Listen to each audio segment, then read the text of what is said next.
Segunda de Pedro, capítulo 3, versículo 9. El Señor no retarda su promesa, según algunos la tienen por tardanza, sino que es paciente para con nosotros, no queriendo que ninguno perezca, sino que todos procedan al arrepentimiento.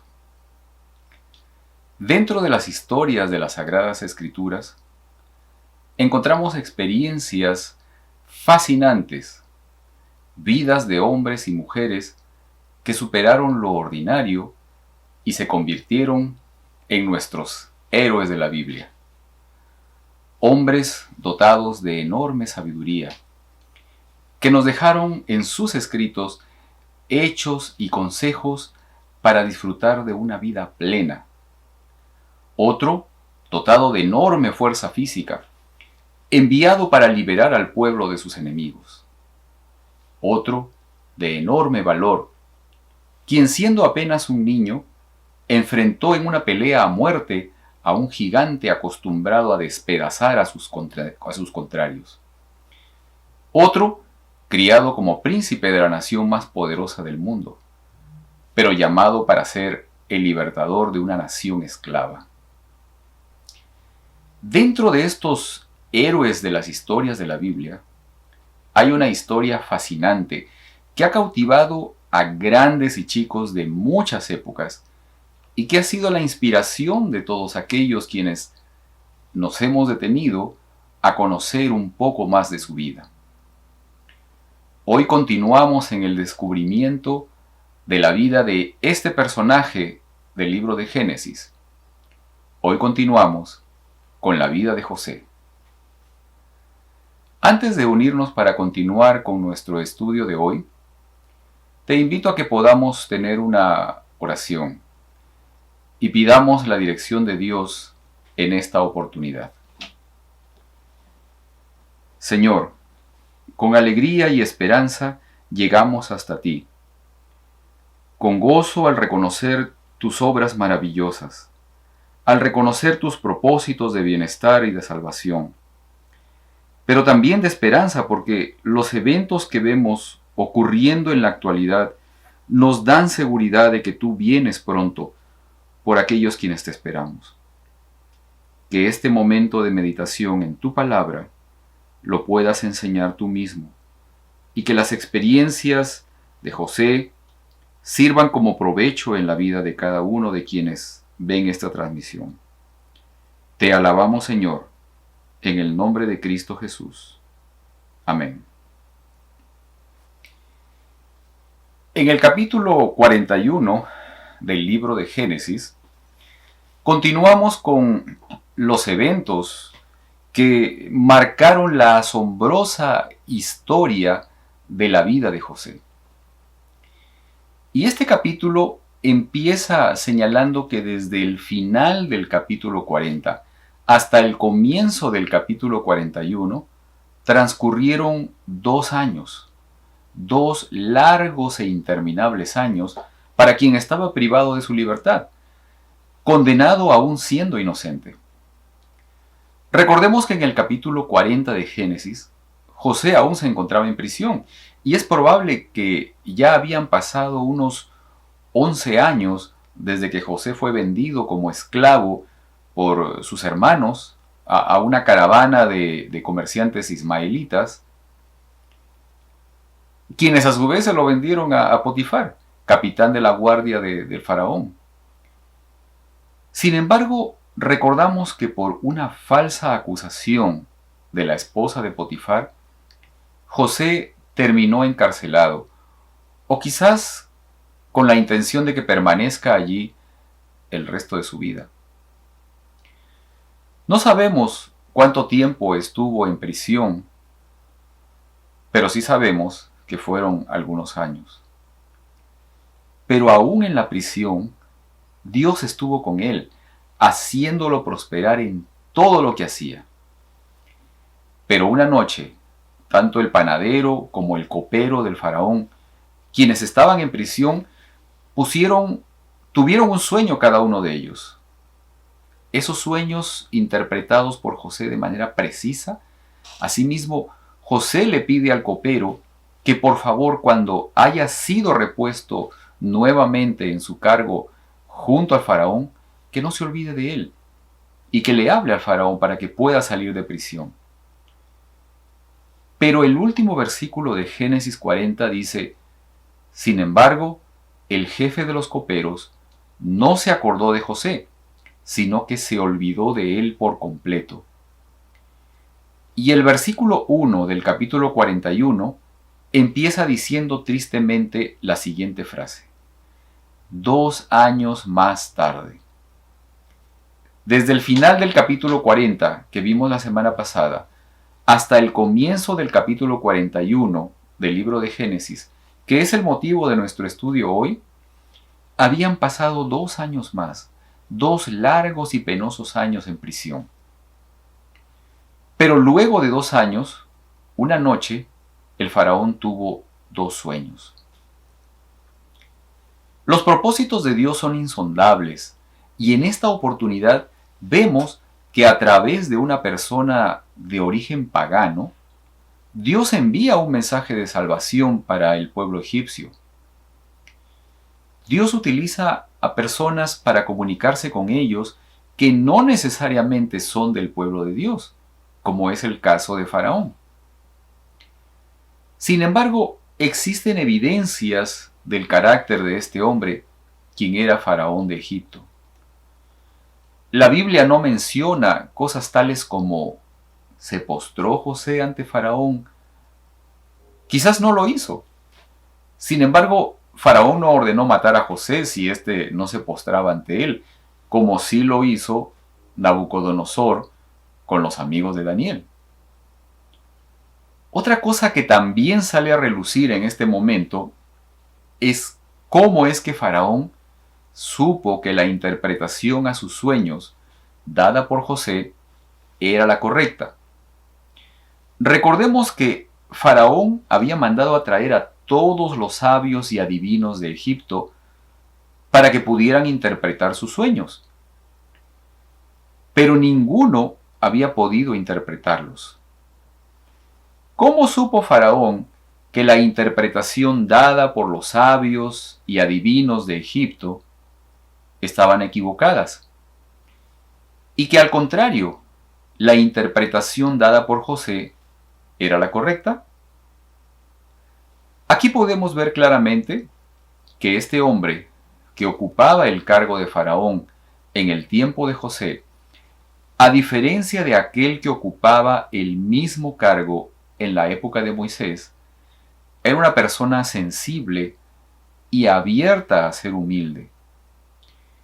Estaba enfocado en el bienestar de su pueblo y a pesar de haber sido formado dentro de un ambiente politeísta rodeado de muchos dioses y creencias totalmente distantes a las de los hebreos, tuvo la sencillez de aceptar y reconocer el poder del Dios de los cielos.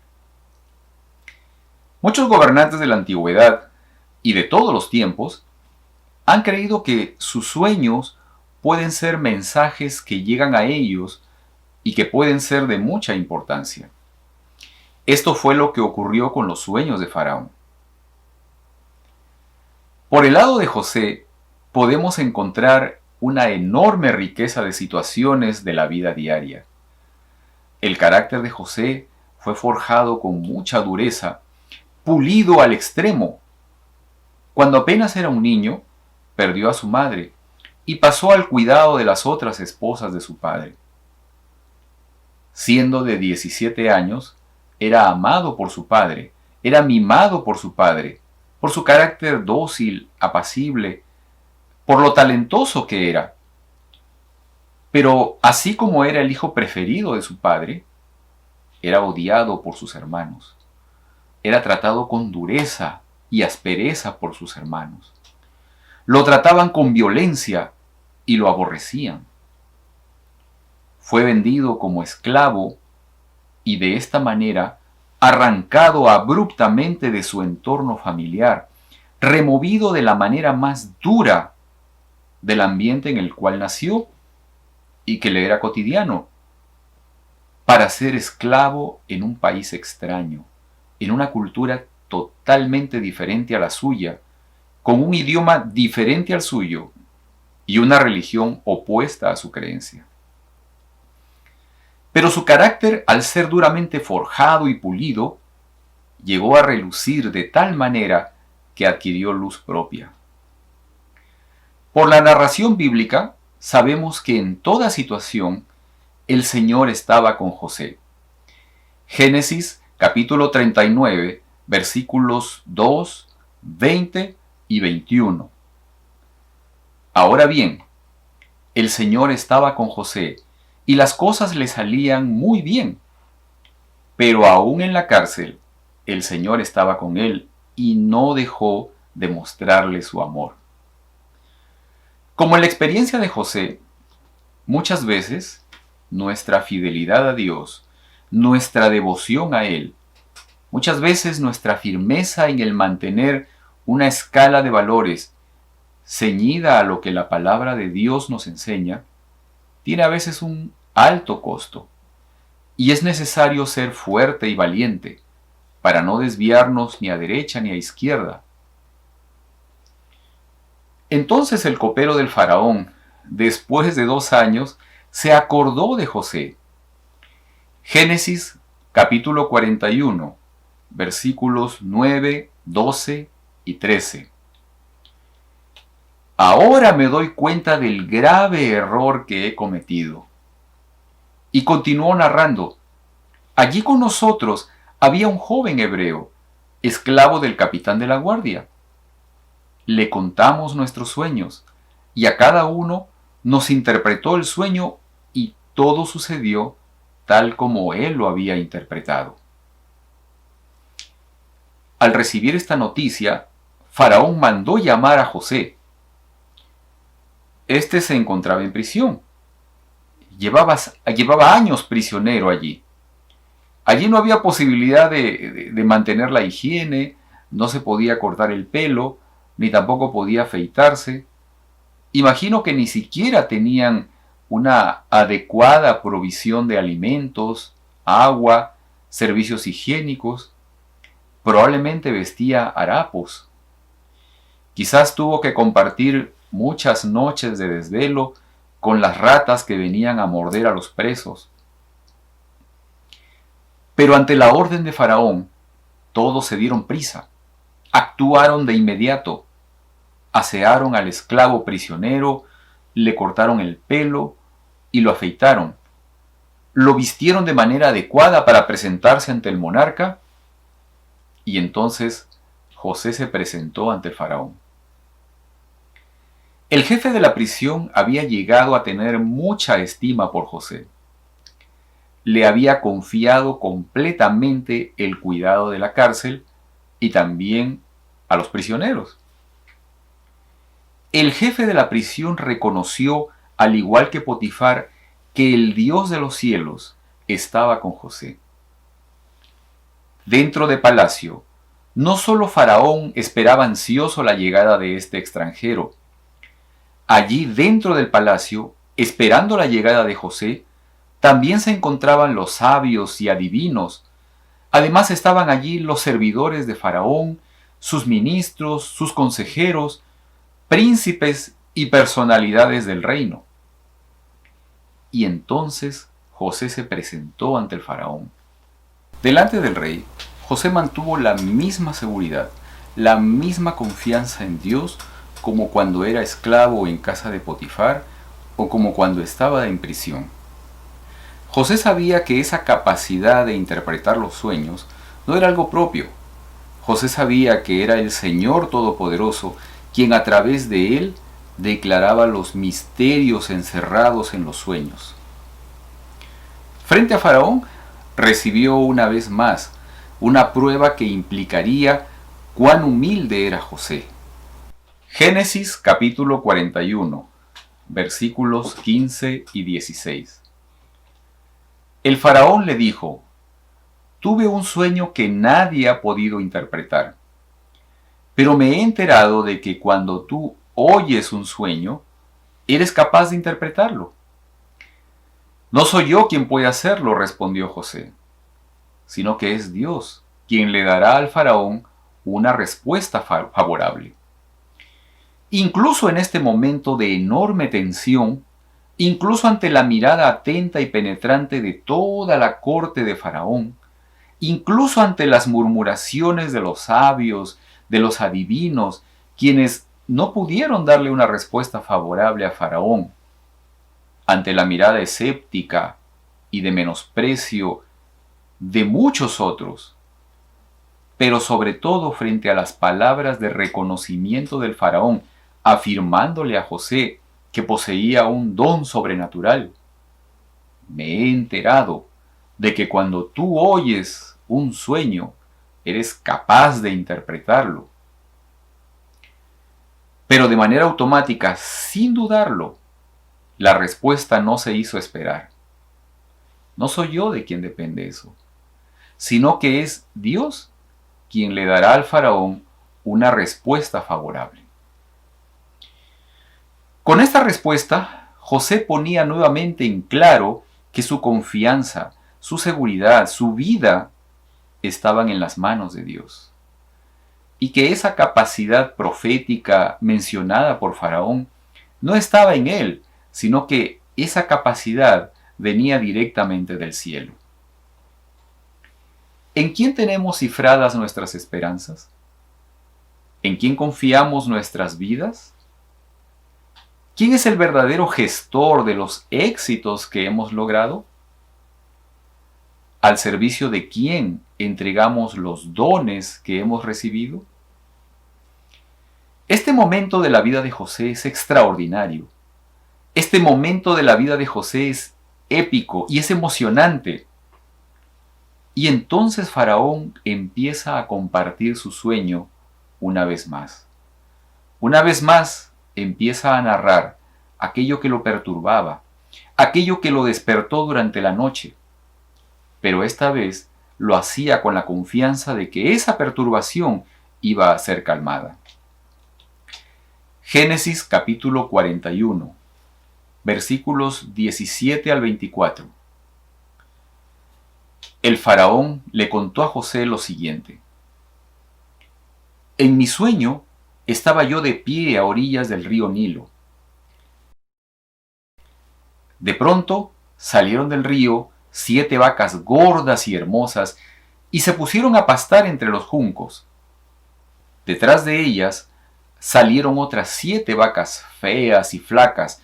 Jamás se habían visto vacas tan raquíticas en toda la tierra de Egipto. Y las 7 vacas feas y flacas se comieron a las 7 vacas gordas. Pero después de habérselas comido, no se les notaba en lo más mínimo, porque seguían tan feas como antes. Entonces me desperté. Después tuve otro sueño. 7 espigas de trigo, grandes y hermosas, crecían de un solo tallo. Tras ellas brotaron otras 7 espigas, marchitas, delgadas y quemadas por el viento solano. Las 7 espigas delgadas se comieron a las 7 espigas grandes y hermosas. Todo esto se lo conté a los magos, pero ninguno de ellos me lo pudo interpretar. Faraón recordaba plenamente las escenas del sueño que en 2 ocasiones lo levantaron de su cama muy angustiado.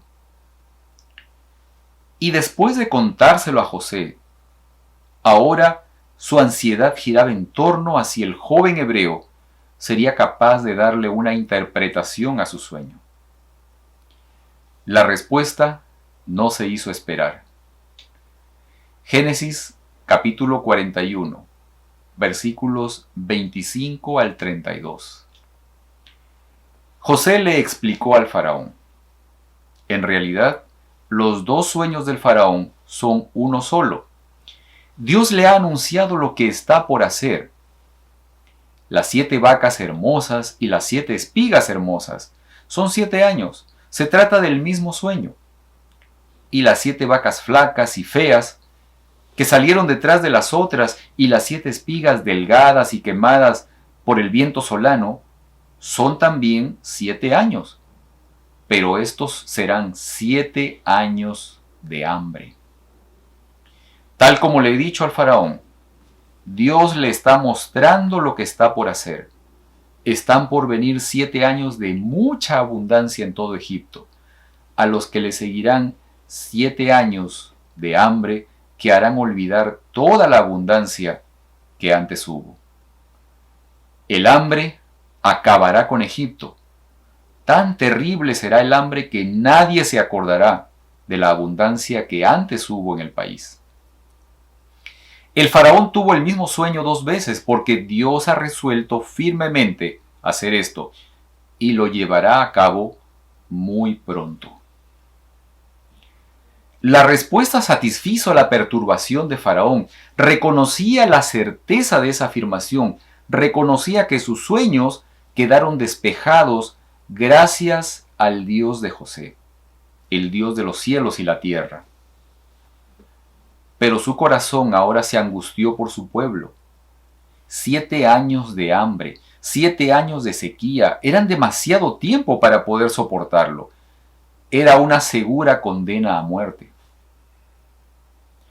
Pero de manera inmediata, José no solo entregó una interpretación satisfactoria a Faraón, sino que también le entregó una salida frente a tan terrible tragedia anunciada. Como hijos de Dios, nosotros debemos ser luz y esperanza ante los demás. Somos llamados a que con nuestra actitud, nuestro testimonio, llevemos paz, esperanza y sabiduría a la vida de nuestro prójimo. Entonces, junto con la interpretación, José entregó al consejo sabio para enfrentar este terrible anuncio.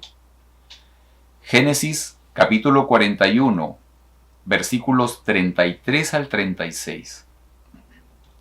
Por todo esto, el faraón debería buscar un hombre competente y sabio para que se haga cargo de la tierra de Egipto.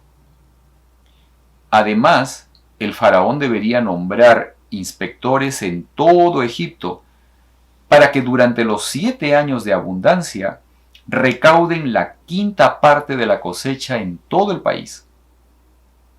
Bajo el control del faraón, estos inspectores deberán juntar el grano de los años buenos que vienen y almacenarlo en las ciudades para que haya una reserva de alimento. Este alimento almacenado le servirá a Egipto para los 7 años de hambre que sufrirá, y así la gente del país no morirá de hambre. Al faraón y a sus servidores, a sus ministros, a sus príncipes, sus sabios y adivinos, les pareció muy bien el plan. Claro, muchos de los que estaban presentes en el palacio del faraón quizás pensaron para sí: yo soy ese hombre competente. Quizás otros maquinaron todos los beneficios materiales que obtendrían al convertirse en administradores de la nación más poderosa de la tierra. Pero Faraón visualizó la propuesta de otra manera. Génesis 41, versículos 38 al 40. Entonces el Faraón les preguntó a sus servidores: ¿podremos encontrar una persona así en quien repose el Espíritu de Dios? Luego le dijo a José: puesto que Dios te ha revelado todo esto, no hay nadie más competente y sabio que tú. Quedarás a cargo de mi palacio y todo mi pueblo cumplirá tus órdenes. Solo yo tendré más autoridad que tú, porque soy el rey. Este nombramiento tan sorpresivo y repentino de José como gobernador de Egipto debió ser de muy mal agrado para muchos, sorpresa para otros y alegría para quienes conocían y apreciaban a José. Luego de quitarse el anillo oficial de la mano, Faraón se lo puso a José, lo vistieron con ropas de lino fino y le pusieron un collar de oro en el cuello, propio de la realeza. Lo hizo subir en el carro reservado para el segundo en el reino, y lo presentó ante el pueblo, ordenando que todos se inclinen ante José. Pero Faraón no solo hizo esto, demostró que su decisión al nombrar a José como gobernador de Egipto no solo era parte de una emoción del momento. Génesis capítulo 41, versículo 44, dice: entonces el faraón le dijo: yo soy el faraón, pero nadie en todo Egipto podrá hacer nada sin tu permiso. Faraón previó que inmediatamente muchos no estarían contentos con su decisión y buscarían afectar a José. Es por eso que lo protege, es por eso que también le da plenas facultades para evitar que alguien pueda atreverse a afectarlo o a dañar a su nuevo gobernador. Faraón le dio un nombre nuevo a José. Su nuevo nombre fue Safenat Panea, que significa el que provee vida. Los caminos de Dios son increíbles. Los caminos de Dios son infinitos y en sus manos estamos seguros. ¿Te has puesto a pensar cómo sería tu vida confiada en las manos del Señor? ¿Te has puesto a pensar cómo sería tu vida entregada totalmente a Dios? No lo pienses más. La historia de este personaje épico de la Biblia está allí para confirmarnos a nosotros que nuestro Dios siempre está al control de nuestras vidas y que Él tiene planes maravillosos para cada uno de nosotros y para que seamos de bendición a los demás. Antes de comenzar el primer año de hambre, José tuvo 2 hijos con su esposa Asenat. El primero se llamaba Manasés, que significa Dios ha hecho que me olvide de todos mis problemas y de mi casa paterna. El segundo se llamaba Efraín, que significa Dios me ha hecho fecundo en esta tierra, donde he sufrido. La historia de José continúa, pero antes de que continuemos con ello, quiero que nos unamos nuevamente en una breve oración. Amado Dios, gracias te damos por compartir con nosotros la maravillosa experiencia de José. Gracias también porque a través de esta historia nosotros encontramos la seguridad de que tú conduces nuestras vidas con un propósito grande y maravilloso. Que se haga así, Señor, en cada una de nuestras vidas. Que tú conduces nuestros pasos para un fin grande, épico y maravilloso, ligado a una vida junto a ti. En el nombre de Cristo Jesús. Amén. Más adelante siguen momentos conmovedores que nos revelan el carácter de José, benigno y amoroso. Te invito a que no te pierdas el encuentro de José y sus hermanos la próxima semana.